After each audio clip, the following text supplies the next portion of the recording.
Geographic neighbors, Ohio and Indiana, but worlds apart on this football day. Ohio State moves to 8-0 on the season. Head coach Jim Tressel joining us to talk about the day's events. You go back to Indiana and another Big Ten contest. Keeping your attention here, the focus from the guys seemed pretty good. It really was. With Indiana being 2-1 and coming back and winning some ball games from behind, I thought our guys practiced well.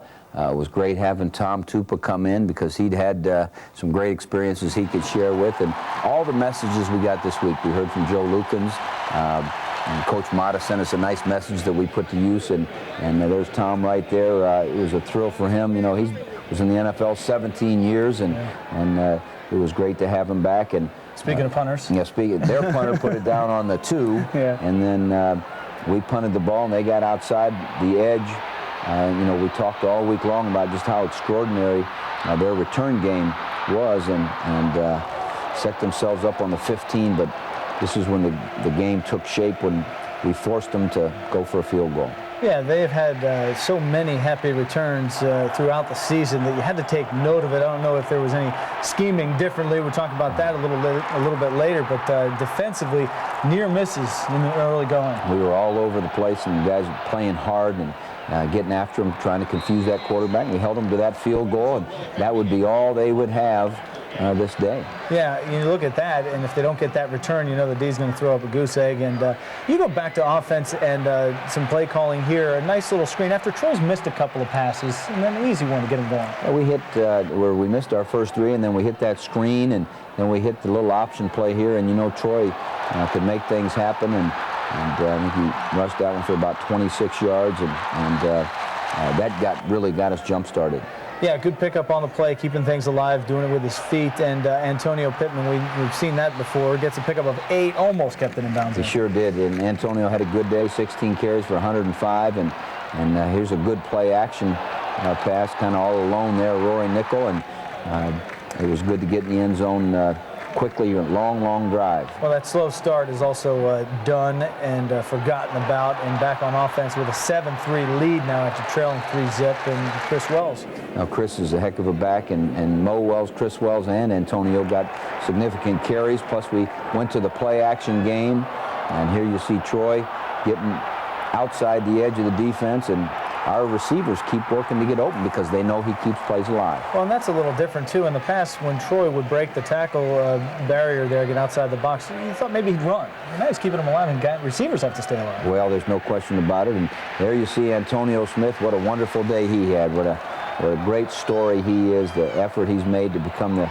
great player he is. There you see Jay Richardson. I think Jay had 3 sacks on the day, and we were putting some pressure on their very fine young quarterback. A loss of 5 there. Antonio Pittman's going to bust one for a dozen here up the gut. Well, it's good job on the draw blocking by the offensive line, and we're moving down the field again. A little bit of play action.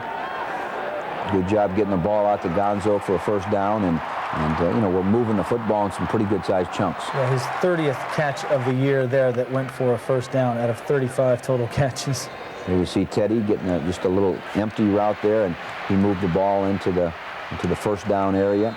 13 yards complete, which leaves it 3rd and goal from the 5-yard line. Troy again. Good progression with his eyes. We ran a little crossing route, and Gonzo and Robisky and Ginn out there. And it's all about protection, though.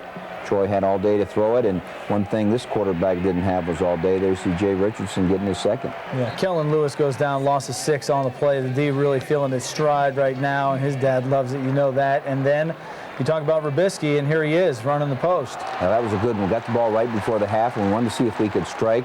Got a penalty added on to it, and then we hit it out to Robisky again and got it out of bounds, so we had a chance. And we thought, well, we'll throw one play action and come back and run it because we had some timeouts left, and what a catch by Jake Ballard. Just a heck of a job. So the tight ends have caught 3 touchdown passes to this point in the game. Was that something that you had planned from the early going? You know, I don't know that we did. All of our packages have every receiver as part of them, and the good thing about a good quarterback is he goes to the guy that's open.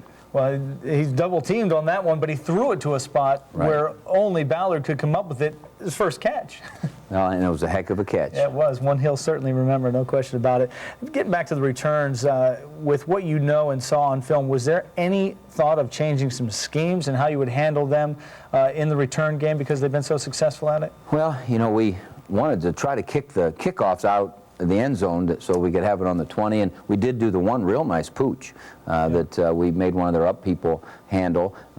You know, when you're punting out of your end zone like we were on that first one, what you're trying to do is just get the ball punted. You don't get too fancy when you're standing in your end zone. And, you know, we try to keep the ball outside the numbers, a little bit of a kind of a swirling wind, not real strong, but enough to hang the ball up and let them catch it right on the hash.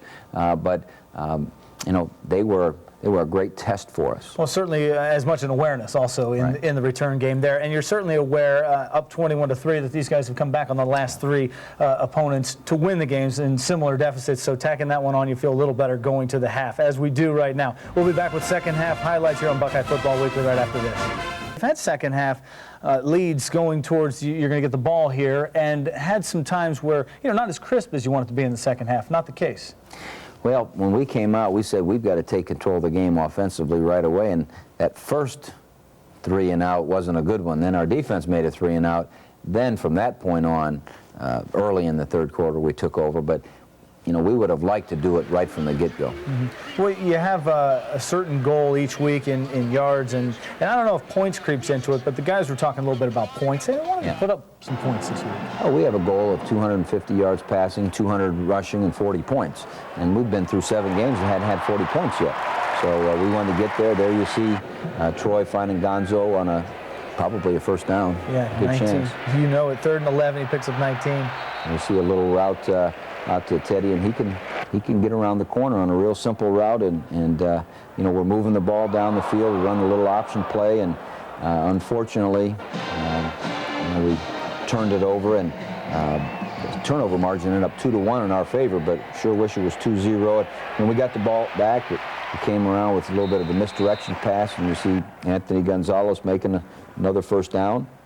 Yeah, on a 2nd and 11 play, pickup of 21. Then you go back to a play we saw last week, falling complete this time, perfect spiral, touchdown. Well, it was a little bit different play, but same thought, and it was neat to see Roy Nickel get in the end zone for the 2nd time, and it's good for Teddy to throw a touchdown. He sure enjoyed it. Antonio Smith again, great diagnose of the little bubble pass, and he kind of baits you into throwing that, and then he's there. And here you see their quarterback coming across to Hardy, their fine receiver, and this young quarterback, he's going to be a good one. And tackles for losses there. They were not a loss for them, and there's another one by Antonio Smith knocking the ball loose as well from the corner position, playing solid run defense, doing the dirty things that people don't always like to do from that corner spot. Well, you know, he's a guy that he's a special kid, and so is this one, Antonio Pittman. This was a 40-plus yard run, and it was a heck of a job, and got him up over 100 yards. We always want Pitt to be over 100, and here you see a 52-yarder, and there was no question. I think it was 52 or thereabouts. Yes. And there was no question about it. He popped it. Drilled it straight through, and with plenty of distance. That was good from a long way off. 38-3 the count at this point, and 14-yard pickup for the Indiana offense out there to Gilmore for the catch and the tackle. That was Brandon Mitchell on a nice tackle there. And they came in with their other quarterback who had started the year as the starter. He ended up throwing it to Malcolm Jenkins, and Malcolm brought it back, and that got us a chance to get that turnover margin in our favor. Not only that, to that point, 2 near misses on interceptions. Yep. You've had one in every game, so you got one there. Yeah, and got one here, and Beanie Wells running off tackle, sliding it outside, and we're moving the football on the ground. This was an important drive for us because, you know, you do need to maintain that balance that we seek, and this was good work for us. Well, this is all Wells on this drive. 21, then 7, then this 12-yard run on 1st and 10 from the 12, and he's in for a touchdown. Yeah, he's going to be a good one, and again, we think we have 3 good tailbacks that, you know, that can move the chains for us, and they had a penalty on their kickoff return and had to start back from their own 5-yard line. You see good pressure. Again, a lot of guys getting a chance to play, and here they're going for the deep one, and Andre Amos.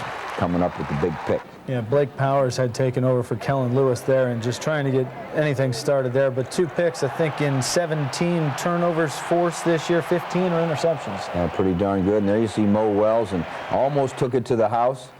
Great job. It's good to see him in there, you know, getting some opportunities. Then Todd Beckman got to throw the ball under duress. They were blitzing.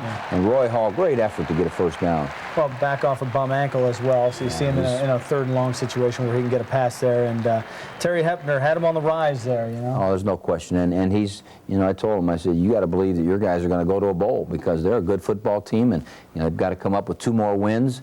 I think they have a great, talented quarterback and kids that never quit, and you know, they'll learn a lot from this football game, and you know, we're rooting for them. What about the ability to of your guys to handle all the peripheral production, you know, as in you got receivers blocking guys downfield, and you got receivers making plays on special teams, and you got corners like Antonio Smith making plays from a tough spot there that, you know, you can just be a cover guy and do your job as a corner, but the guys are doing all the little things. You know, our guys are unselfish. You know, they want to do whatever the team needs them to do for us to be as good as we can, and you know, I feel good about this football team. We've got a tough challenge this next weekend, but I feel good about them. Well, certainly, and you keep things going, and they keep things in perspective, and you know, it goes back to weeks ago. How good do you want to be? And, That's and right. the way these guys have attacked this, you know, they set the goal. Let's hit 40 this week. They do it. It seems like they're setting their own goals and not worrying about what else is going on around them. You know, and I think they're really focused on becoming better. They come in and they study the film. They want to know from the coaches, what do you need me to do better? And you know, they're a close group, and I think they enjoy spending time together and trying to get better at this game. Never hurts to have smart guys either, and after the break, we'll check in with our Buckeye Profile segment. Harrison Till and Stan White Jr., a couple of guys in grad school when we come back.